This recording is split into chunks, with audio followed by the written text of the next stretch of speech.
They say war begins with a declaration, but that's a lie. In Tempest, war began with silence.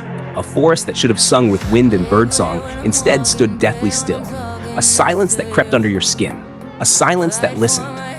And Gaster, Lieutenant General of the Empire's Magitank Corps, he heard it too. Not with fear at first, but with disdain. 100 enemies? Against 2,000 tanks? Laughable. But Gaster's ears, fine-tuned by his unique skill performer, caught something else. Not footsteps, not metal, but presence, a heartbeat that didn't belong to this world. Blood flowing too slow, too cold. And then she arrived.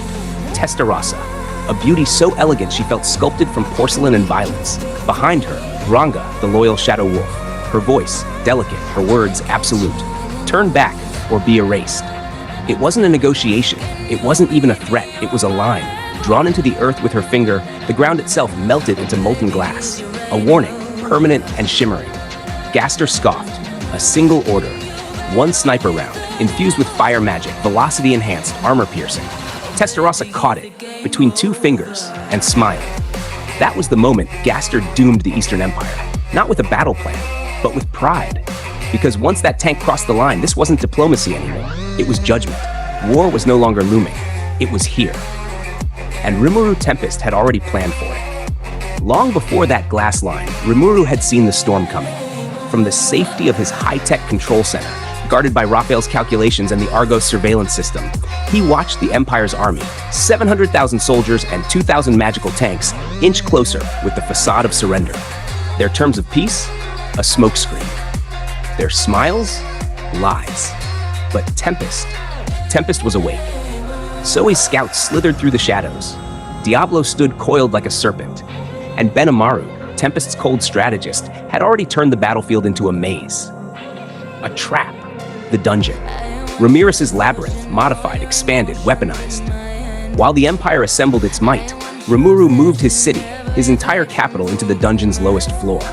An invisible fortress guarded by Veldora and floor bosses too terrifying to name. This was no longer a land to conquer. This was a god's game board. But gods do not play fair. Rimuru never intended to meet the Empire in open combat.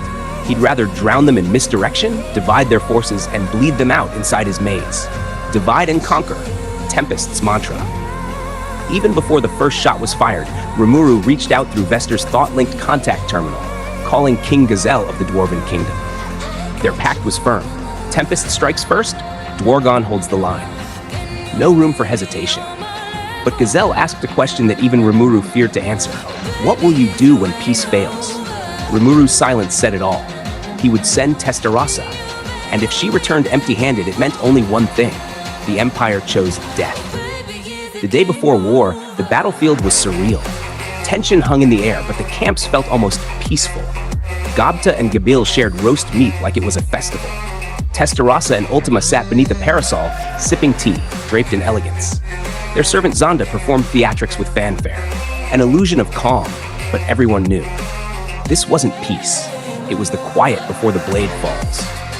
Orders rippled through magical terminals.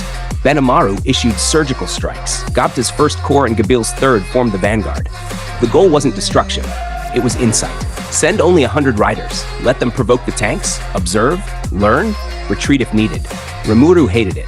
The Goblin Riders, brave, loyal, but expendable, were walking into death. They knew it. Benimaru knew it, and Rimuru, he felt it in his soul. But he said nothing. This wasn't about emotion anymore. It was about survival. And the Empire? They had no idea.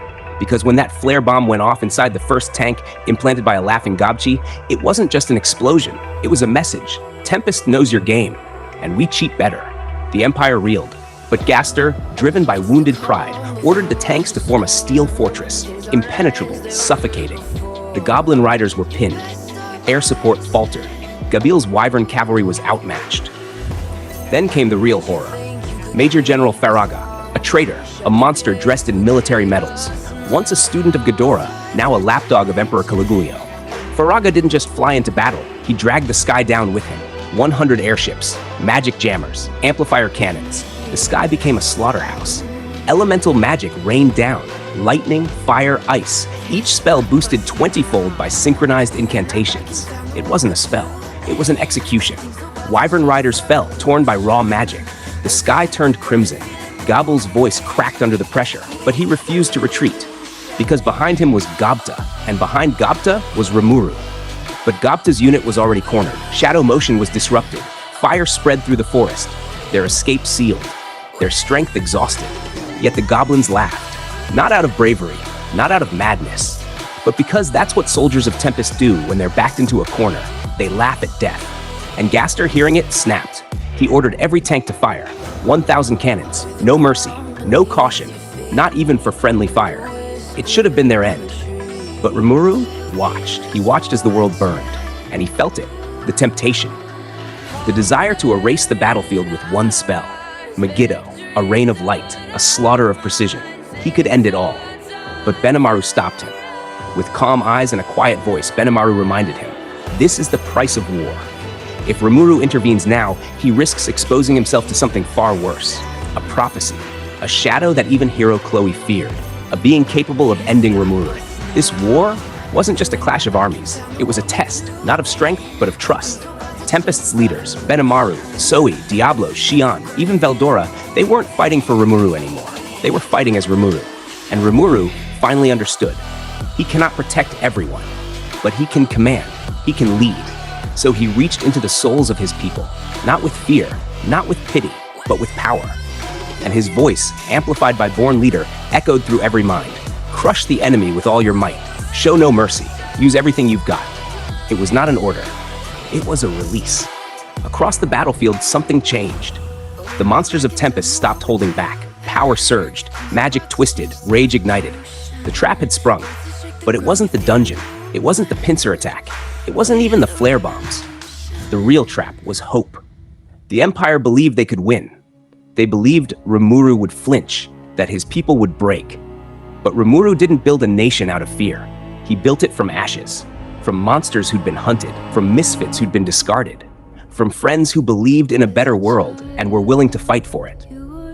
This is not a war of nations. It's a reckoning.